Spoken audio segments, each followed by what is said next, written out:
1576 की एक शांत सुबह राजस्थान की अरावली की ऊंची नीची पहाड़ियों के बीच बसे हल्दी के रंग जैसे पीले मिट्टी वाले दर्रे में एक ऐसी चुप्पी पसरी थी जो आने वाले तूफान का संकेत थी। वातावरण में तनाव साफ महसूस होता था, क्योंकि यह वही स्थान था जहां शीघ्र ही भारतीय इतिहास के सबसे चर्चित युद्धों में से एक हल्दी घाटी का युद्ध लड़ा जाने वाला था। यह केवल दो सेनाओं का टकराव नहीं था, बल्कि दो विचारधाराओं का संघर्ष था। एक ओर थे मेवाड़ के महाराणा प्रताप, जो स्वतंत्रता, स्वाभिमान और अपनी मातृभूमि के सम्मान के लिए किसी भी कीमत पर झुकने को तैयार नहीं थे, और दूसरी ओर थे मुगल सम्राट अकबर, जो पूरे भारत को अपने केंद्रीय शासन के अंतर्गत लाना चाहते थे, और मेवाड़ की स्वतंत्र नीति उनके रास्ते में सबसे बड़ी बाधा बन गई थी। महाराणा प्रताप का जीवन ही संघर्ष का दूसरा नाम था। बचपन से ही उन्होंने जंगलों, पहाड़ियों और कठिन परिस्थितियों में रहकर युद्ध कला सीखी थी। उनके अंदर मेवाड़ की धरती के प्रति ऐसी भावनात्मक निष्ठा थी जिसे किसी भी राजनीतिक दबाव से नहीं बदला जा सकता था। जबकि अकबर एक विशाल साम्राज्य का शासक था, जिसने कूटनीति, रणनीति और शक्ति का सहारा लेकर लगभग पूरे उत्तर भारत को अपने नियंत्रण में ले लिया था। लेकिन मेवाड़ का छोटा सा क्षेत्र और वहां के राजपूत योद्धाओं का अटूट साहस अकबर की विस्तारवादी नीति के लिए चुनौती बने हुए थे। कई बार संदेश भेजे गए, कई समझौते प्रस्तावित हुए, पर महाराणा प्रताप ने साफ कहा कि मेवाड़ की स्वतंत्रता कोई सौदेबाजी का विषय नहीं है। इसी अडिग जिद ने अंततः युद्ध की राह बना दी। हल्दी घाटी का चयन इसलिए किया गया क्योंकि यह क्षेत्र अरावली की संकरी पहाड़ियों के बीच स्थित था, जहां से मेवाड़ के मैदानों की ओर जाने वाला मार्ग नियंत्रित होता था। महाराणा प्रताप अच्छी तरह जानते थे कि भूगोल का लाभ हमेशा कमजोर लेकिन दृढ़ संकल्प वाली सेना को मिलता है। दूसरी ओर मुगल सेना का नेतृत्व आमेर के राजा मानसिंह कर रहे थे, जिन्हें अकबर ने विशेष रूप से इस अभियान के लिए नियुक्त किया था। मानसिंह और प्रताप दोनों राजपूत थे, लेकिन उनकी निष्ठाएं अलग हो चुकी थीं, और यहीं से संघर्ष का भावनात्मक पक्ष और भी जटिल हो जाता है। युद्ध की सुबह प्रताप ने अपनी सेना का निरीक्षण किया। उनके साथ भीड़ योद्धा, स्थानीय राजपूत सरदार और वीर भामाशाह द्वारा वित्त पोषित सैनिक थे।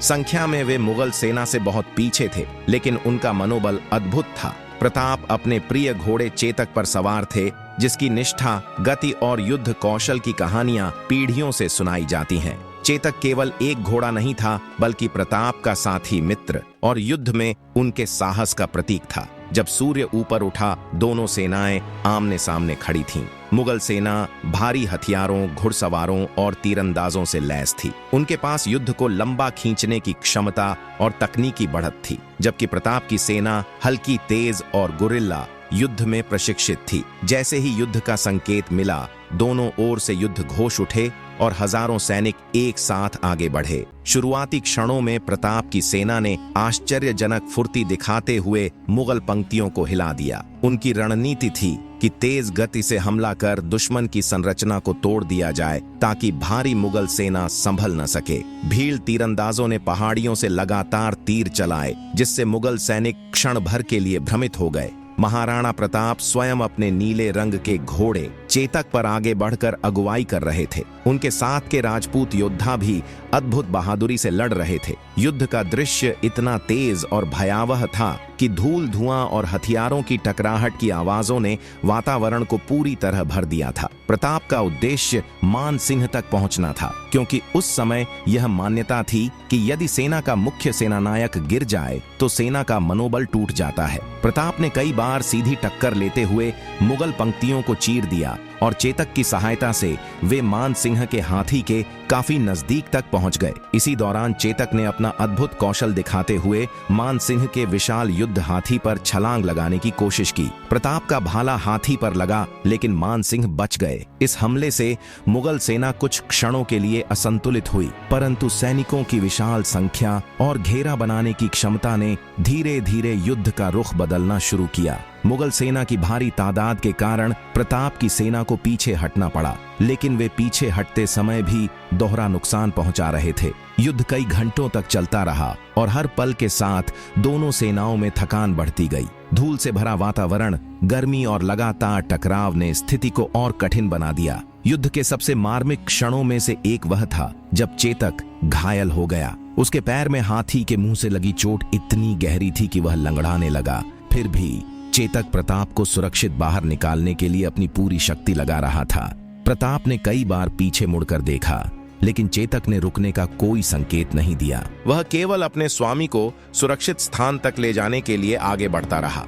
अंततः नदी पार करने के बाद चेतक गिर पड़ा। प्रताप उसके पास आए, उसके सिर पर हाथ रखा और चेतक ने अपनी अंतिम सांस ली। प्रताप के जीवन का यह क्षण इतिहास में एक गहरी भावनात्मक स्मृति बन गया। हालांकि युद्ध में तत्काल जीत किसी भी पक्ष को नहीं मिली, लेकिन अकबर की विशाल सेना मेवाड़ के मनोबल को पूरी तरह तोड़ने में असफल रही। प्रताप जंगलों और पहाड़ियों में लौटकर फिर से संगठन में जुट गए। उन्होंने जीवन भर मुगलों के सामने समर्पण नहीं किया और स्वतंत्रता के लिए संघर्ष जारी रखा। हल्दी घाटी का युद्ध इसलिए नहीं याद किया जाता कि कौन जीता और कौन हारा। यह युद्ध इसलिए अमर है क्योंकि इसने दिखाया कि जब किसी योद्धा के सामने अपनी धरती, अपने लोगों और अपने सम्मान की रक्षा का प्रश्न हो, तो वह संख्या, संसाधन और शक्ति की परवाह किए बिना लड़ सकता है। हल्दी घाटी का युद्ध भारतीय इतिहास में शौर्य, निष्ठा और स्वतंत्रता की भावना का सबसे महान प्रतीक बनकर उभरा। महाराणा प्रताप की गाथा आज भी हर उस व्यक्ति को प्रेरित करती है जो कठिन परिस्थितियों में भी हार नहीं मानता। प्रताप का संदेश यही था कि शक्ति केवल हथियारों से नहीं, बल्कि संकल्प और सत्य के प्रति निष्ठा से उत्पन्न होती है। चेतक की कहानी निष्ठा का एक अमर उदाहरण है और भील योद्धाओं की भूमिका इस युद्ध को और भी व्यापक सामाजिक महत्व देती है। आज हल्दी घाटी का यह दर्रा शांत दिखाई देता है, लेकिन यहाँ की हवा अब भी उस युद्ध की आवाजों की गूंज समेटे हुए है। पहाड़ियों के बीच दौड़ते भाले, गिरते हुए सैनिक, प्रताप का जयघोष, चेतक की टापें और धूल से भरे युद्ध क्षेत्र की स्मृतियां मानो समय के भीतर स्थिर होकर रह गई हैं। यह युद्ध केवल एक ऐतिहासिक घटना नहीं था, बल्कि एक भावनात्मक अध्याय था जिसने यह सिद्ध कर दिया कि स्वतंत्रता कोई वस्तु नहीं, बल्कि गर्व की अनुभूति है जिसे किसी मूल्य पर छोड़ा नहीं जा सकता। यही कारण है कि महाराणा प्रताप और हल्दी घाटी का युद्ध भारतीय इतिहास में प्रेरणा, स्वाभिमान और अडिग साहस का शाश्वत प्रतीक बन चुके हैं। दोस्तों, यह थी हल्दी घाटी के युद्ध की पूरी कहानी। अगर आपको यह वीडियो जानकारीपूर्ण लगा हो तो इसे लाइक और शेयर जरूर करें, और अगर आप ऐसी ही और ऐतिहासिक कहानियां देखना चाहते हैं तो नीचे कमेंट करें। इतिहास चैनल पर नए हैं तो सब्सक्राइब करिए और बेल आइकन दबाना मत भूलिए। मिलते हैं अगली वीडियो में एक नए रोचक अध्याय के साथ।